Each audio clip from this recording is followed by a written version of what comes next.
Hello and welcome back to my YouTube channel. My name is Laurent Boukobza and this is the 190th video. We're talking about the Toccata from Prokofiev. But before this, I want to announce to you my international music camp in France, in Joinville, next to Paris, and in Bruges, Belgium. As you can look, there's little signs. You can find all of it on www.lbmusiquecamp.com. The dates are July 8th to July 16th for France, and July 24th to July 31st, 2023, of course, for Bruges. All the information, www.lbmusiquecamp.com, as you can see underneath here. Let's first listen to this toccata before I present it. Let's go.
pretty impressive, isn't it? That's crazy. It goes all over the keyboard. It's extremely difficult. This is the Toccata Opus 11. And of course, it's in reference of the Schumann Toccata that I will present next time. So don't miss it. So for that, subscribe to my channel right there. Click on the button right there, on the red button. As soon as I post the Schumann Toccata, you'll know about it. Let's talk about this Toccata. It's in 3 parts, very distinct because there is a stop in between. It starts with a repeated D, as you heard that.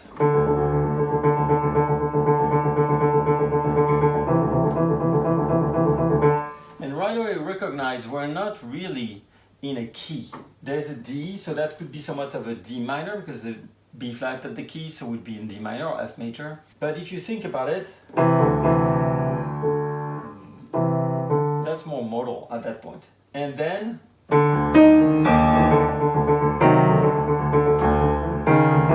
Prokofiev right away shows us the way he writes music. Chromaticism, that's the key of his music. Repetition, chromaticism, and chromaticism that either goes parallel or symmetrical opposite direction. And we're gonna see that through the entire piece. So we have that first element, this motivic element, because a toccata is a perpetuum mobile. That's exactly what it does. We have 16th note the entire time. And we see that. And later, right before the coda, the last stop. So I'm gonna show you with 2 hands. So we take the D, and then the D separates into 2 half steps, 1 up, 1 down. Then these notes, 1 up, 1 down. Then 1 up, 1 down. Then 1 up, 1 down. Okay, so we have an opposite motion and it's chromatic. After that, we have the first motivic element. I could not call that a theme.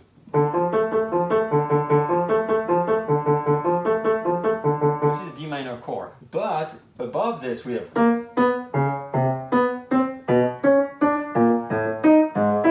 Which is exactly what I explained. The 2 elements. So. He repeats.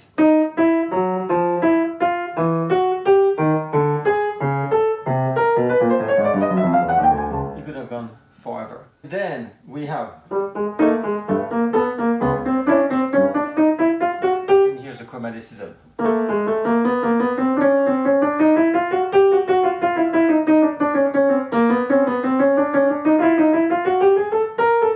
Okay, and then he repeats that section we had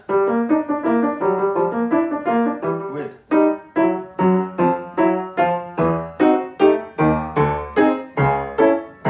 But as you can see, there's no harmony per se.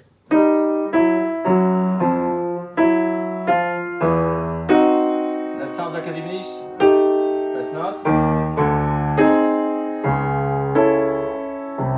So we have some type of chord. That's A flat major on a D flat, A major on C. That doesn't really work because it's chromatic and it just separates by chromaticism. That's the key word. We have chords that separate from each other in a chromatic way. And we have that pattern underneath. That's repeated through the entire piece. You recognize that right away. And then we have secondary chromaticism, I call that. It's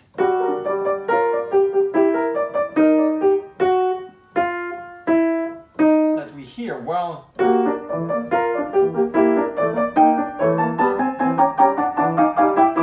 so typical of Prokofiev right now, those chords.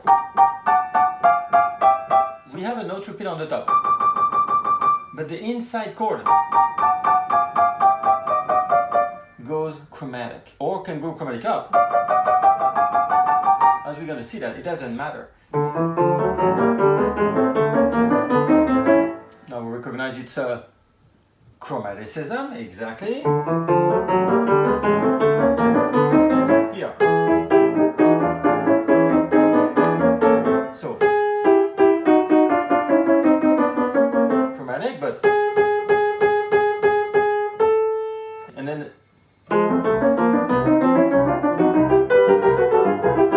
now it's transposed. And that's gonna go on for the entire piece. Come that extremely difficult section in here, I'm gonna play slowly for you.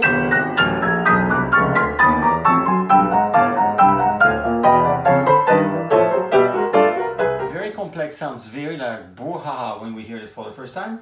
But besides the 13 side that go chromatic, and the left hand goes chromatic, the opposite. Okay, so it's all chromatic. We play all the notes of the piano. We have a little theme. For once, we have a theme.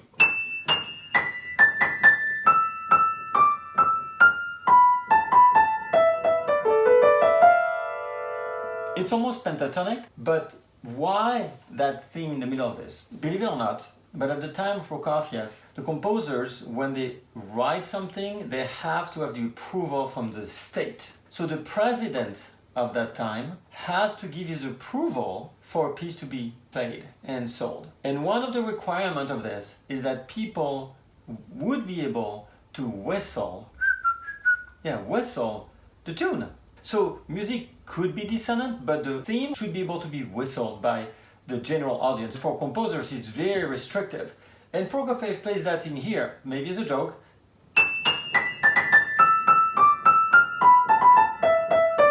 Because, yeah, everybody can whistle that. And it's very catchy. As we arrive towards the end of this, we have...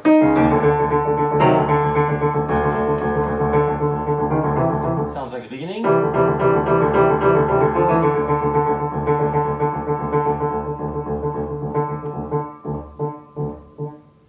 And there's a break.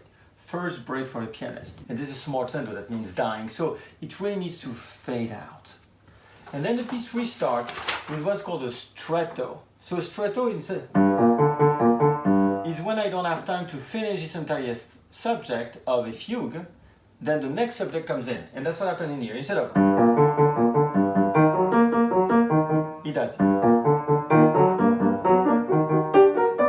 you see, I show the beginning of each subject. The subject ends when the next one starts. So they overlap. It moves on to that B climax. It ends there.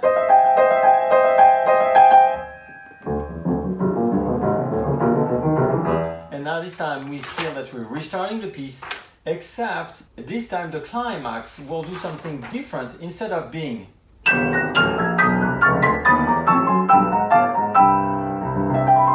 which is somewhat C major, if you want to go keys, we go. So somewhat D major. It moves the exact same piece to a whole step higher. And then it goes to this. This is the huge climax of this whole piece. That's where we have D major.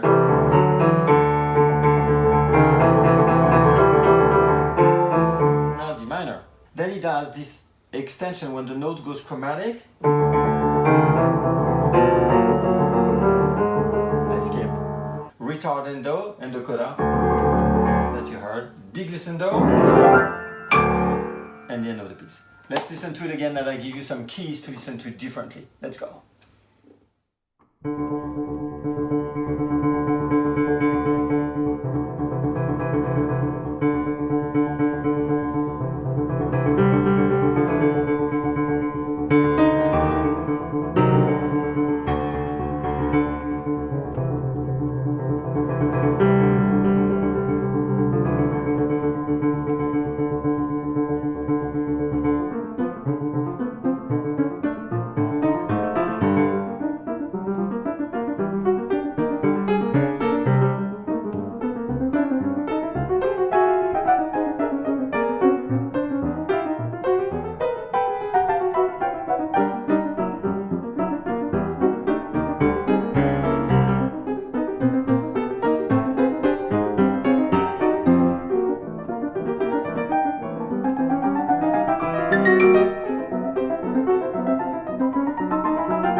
I hope you enjoyed my presentation. I hope you enjoyed my performance of this absolutely amazing piece. Again, my music camp, if you want to register, lbmusiquecamp.com. It's July 8th to July 16th next to Paris, Joinville-le-Pont, and July 24th to July 31st in Bruges, Belgium. All the info, lbmusiquecamp.com. Check on the website and you have all the info. You can also check on my website, laurentboukobza.net. You will have all the information. You can follow me on all the social media, TikTok, Twitter, LinkedIn, Instagram, Facebook. I'll see you next for the Toccata from Schumann, and I will conclude this Toccata. The one I just played, Prokofiev, is one of the hardest of them all, as I said many times, and the Schumann is really difficult too. So see you next time for that absolutely gorgeous Toccata. Before you leave, don't forget to subscribe. You click on the little button, subscribe, and become a new member so you don't miss the next video with the Toccata from Schumann. Thank you, bye bye now.